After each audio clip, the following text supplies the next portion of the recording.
I call this quilt, "Aren't Zebras Fantastic?" I made it for the auction sponsored by Microfinancing Partners in Africa for their auction online, April 24th, 2021. Theirs is a worthy cause, helping hundreds of Africans raise themselves out of poverty. The process each recipient goes through always includes education.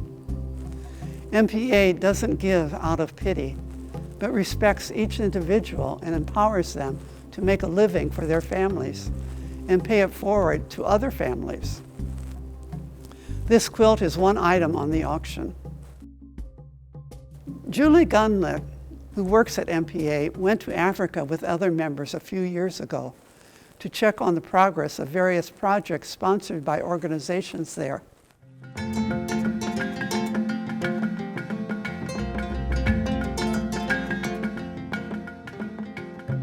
Can any traveler go to East Africa without going on safari?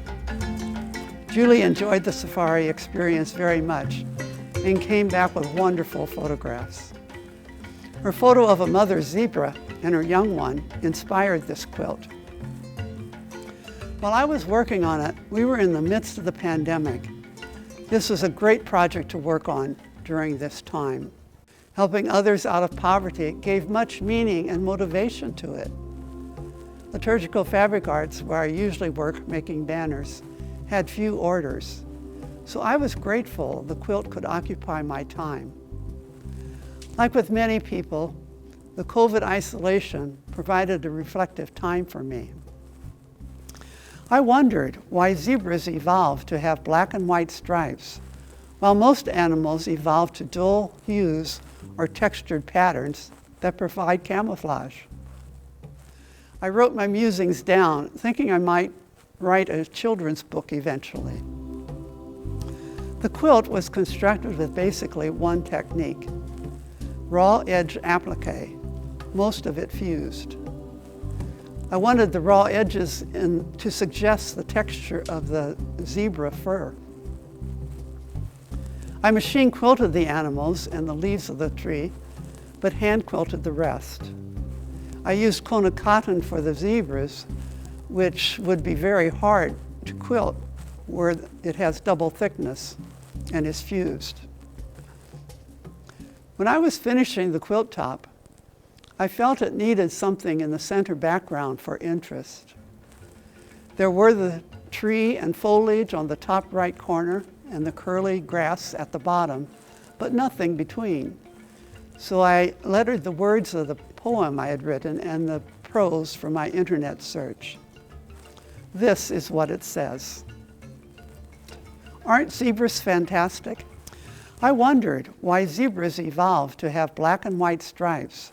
Are they just a whimsy of God? Black and white stripes call for attention. Look at me. Stark contrast stands out, hides nothing. The colors and textures of most animals help them blend into their surroundings, making them hard to see. Camouflage. But look at a mass of moving zebras, a dizzying sight. Who wants to chase that? Later, I searched the internet for answers to my questions and found these amazing facts. The black and white stripes deter insects from hassling and infecting the zebras with disease. Flies' eyes have thousands of photoperceptive units that distinguish brightness and color.